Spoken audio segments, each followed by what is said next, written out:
In the United States, we've become used to these big groups of kids coming together from our local churches during the summer. I remember growing up in a big church in Texas, and we would rent out this big campsite, and we would all get together. And in Turkey, I know it's so much harder for Christian kids to find that community. Elias, who's a Bible mission team member here in Germany, went to Eastern Turkey this summer for the Kucak camp. This camp brought together 58 kids from churches in 8 different territories in Turkey. You don't have that many Christian people in Turkey in general, Elias said. You don't have to contact with them because they're located 200 kilometers away somewhere, and you don't even know about them. So if you go to this camp and you see, hey, there they are, there's Christians my age, it's a good thing. We can take for granted the amount of Christians we have access to, Elias said. If you want Christian community, you can easily have it.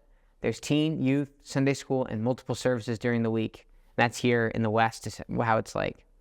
Turkey is a majority Muslim country with 98% of the population following the teachings of Islam.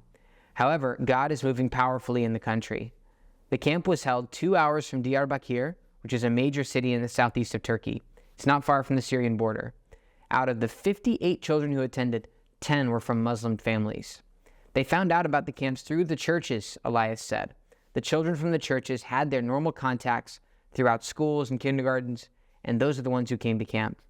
In Turkey, when a kid is staying overnight for a trip, their parents have to give a special permission. The Christians at the camp were very upfront about what they would teach, what they would do, and Muslim families still allowed their kids to go. A major reason for this is the increased trust that the Christians have earned because of the way they responded to the earthquakes in Turkey. In a previous article and video, we heard testimony about how God is moving in Antakya after the earthquakes there. You can go watch that video. Elmas, a Christian who was in the city during the earthquake, said people were coming to Christians for help because everyone saw the Christians helping in that time of greatest need. The way Christians responded to the earthquake built some credit for the relationship, Elmas said. The people in Turkey say, hey, when everything happened to us, they're the ones who cared for us.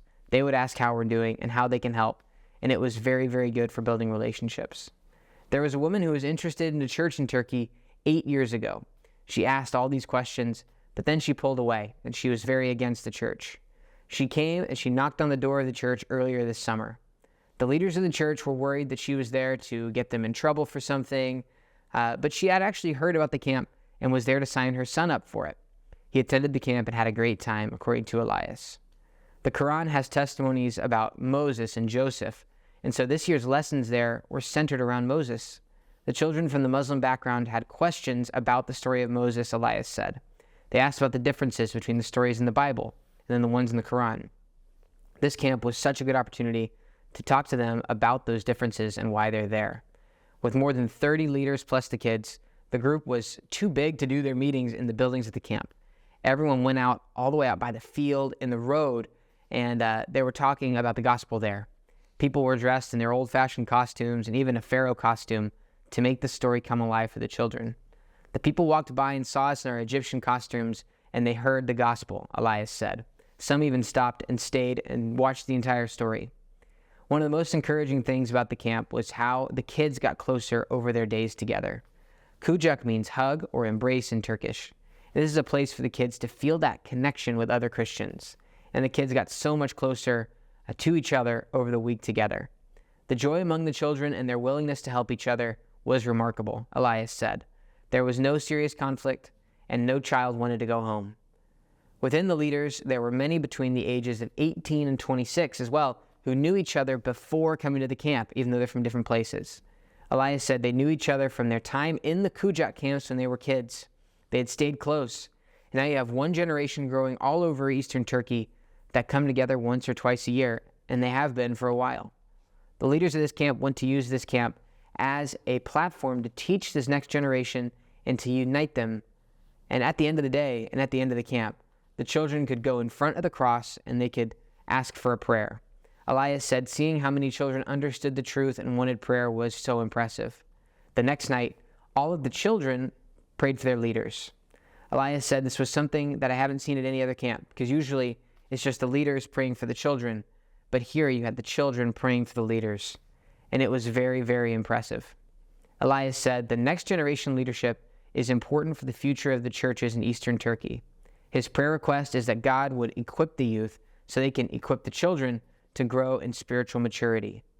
Bible Mission supports kids' camps like this financially, and this year sent a group from Moldova to help in Turkey.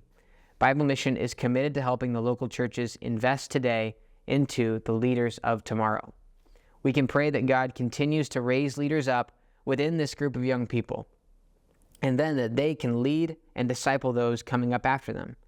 It's incredibly exciting to see what God is doing in Turkey. You can follow Bible Mission to keep up to date with what God is doing in Eastern Europe, Russia, and Central Asia. Please share this story to a friend, and if God is touching your heart, please also subscribe to our YouTube here and connect with us on BibleMissionGlobal.org. Matthew 18, verses 1 through 3 say, "At that time the disciples came to Jesus, and they said, 'Who is the greatest among us in the kingdom of heaven? Who's the greatest?' And calling to him a child, he put him in the midst of them and said, 'Truly I say to you, unless you turn and become like children, you will never enter the kingdom of heaven.'"